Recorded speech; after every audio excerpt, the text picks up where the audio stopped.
I am Scott Wheatley in Dr. Bowler's organizational behavior class. And I'm joined today with Richard Mohr. He's the complex business service officer for Morgan Stanley here in Tulsa, Oklahoma. Richard, how are you doing today? Very well. Thank you for asking.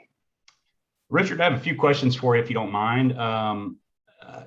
You're in a management position, as I understand it, and that requires some aspects of leadership. So I would actually like to start off with just asking you how you would define leadership in your own words, Yep. if you don't mind. Yeah, it's leadership is a very intangible topic, really, when you think about it. It has part skill, part intuition, and really a whole lot of listening, I think, is the first quality of a leader.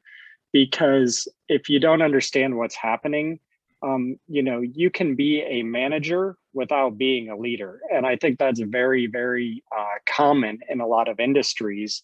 And one area that we really focus on at Morgan Stanley is being a leader instead of a manager.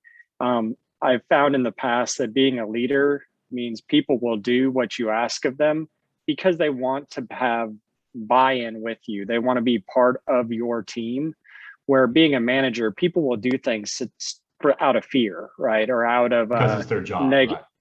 out of a negative consequence. Mm-hmm. So I think really being a good leader, you have to understand what motivates your people, what is the goal you're trying to accomplish, and what is your role inside of it.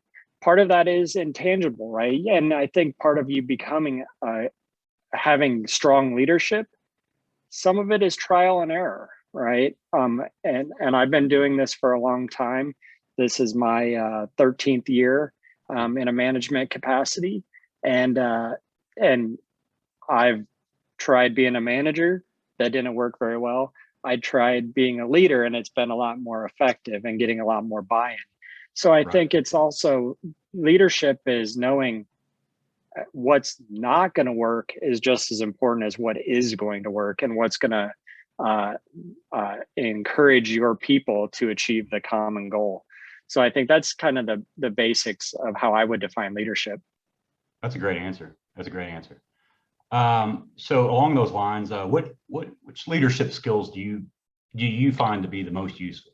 I think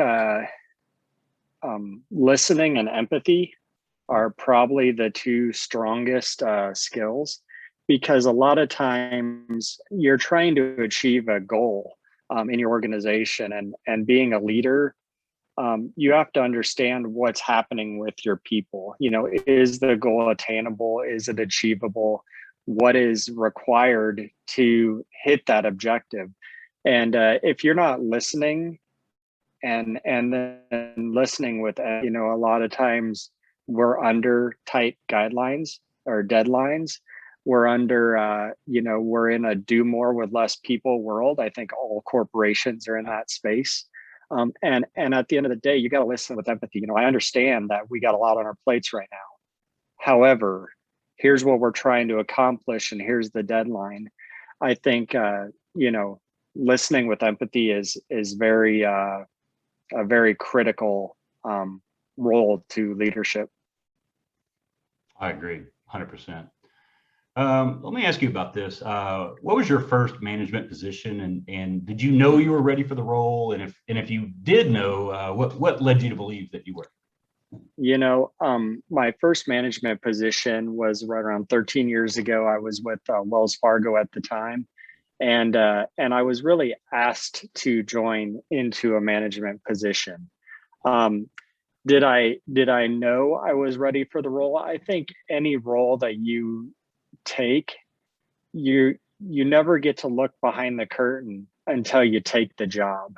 So you may know intuitively that I have the drive, the work ethic, and commitment to do a management position, but how you handle the management position really is a lot of on-the-job training.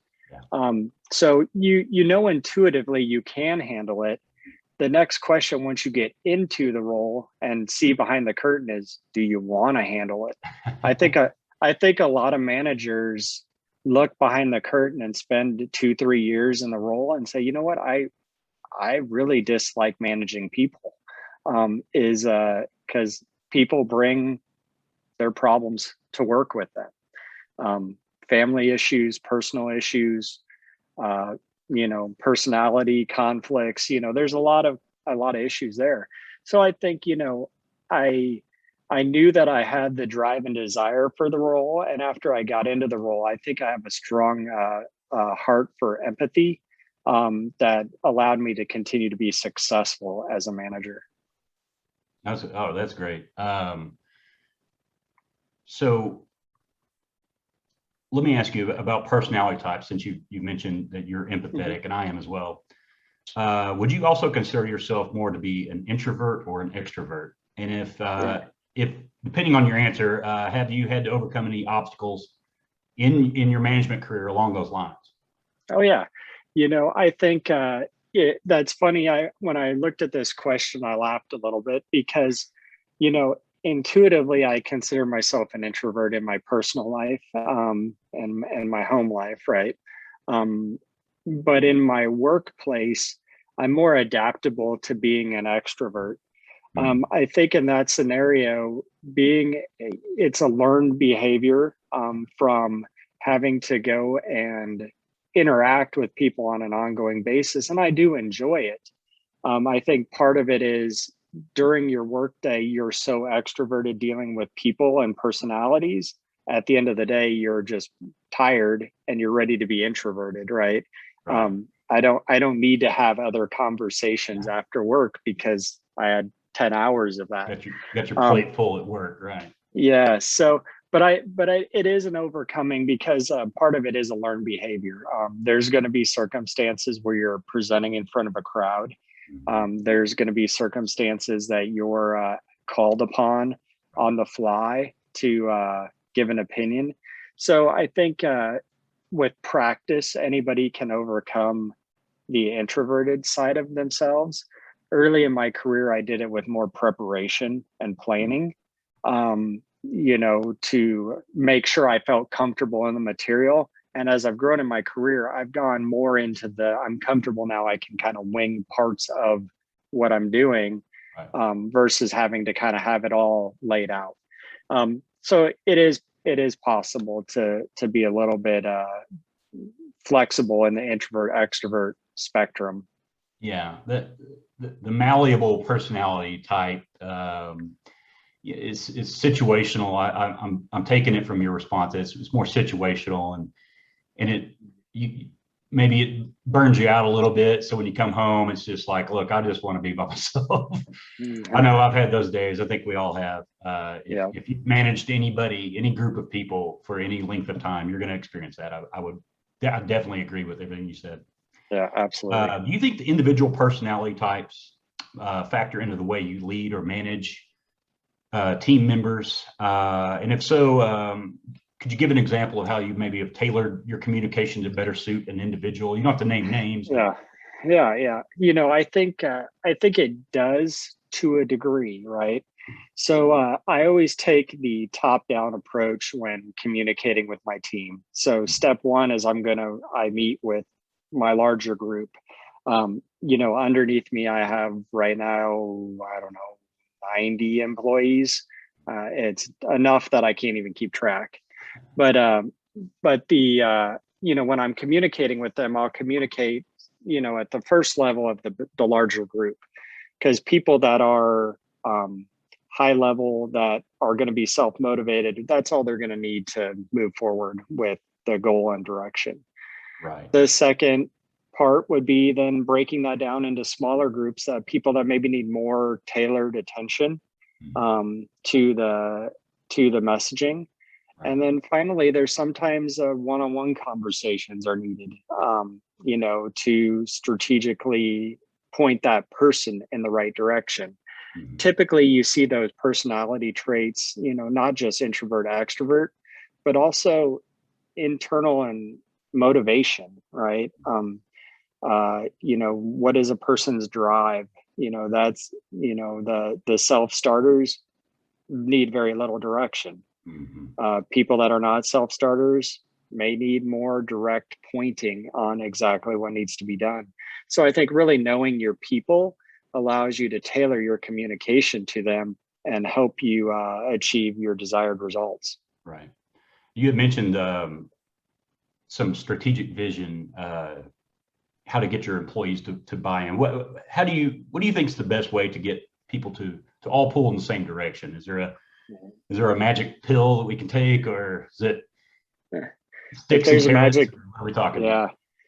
Well, I think we use the analogy sticks and carrots all the time, and typically in a large organization like I work in, you usually feel like most of the time I have half a carrot and no stick, right?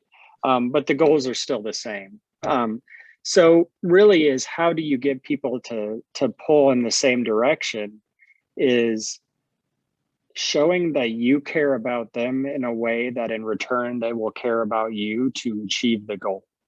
I think I've had many people over my career said, I don't want to do this. I think it's dumb. I don't care about this, but I'll do it because you're specifically asking me. And I know you care about me, and I know you care about my career. So in turn, I'm going to care about your career and what goals are being asked upon you coming down to us.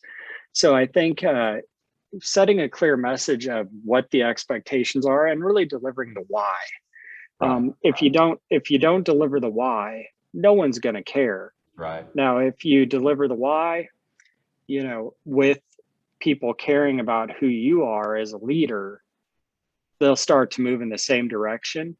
And the people that aren't pulling in the same direction, it's always easy to kind of sprinkle in a little bit of peer pressure, right? It's very effective, actually. Yes, acknowledging high performers, posting positive results, calling out successes rather than failures. I've noticed that tends to get my bottom people moving faster than if I was calling them out negatively and shutting them down.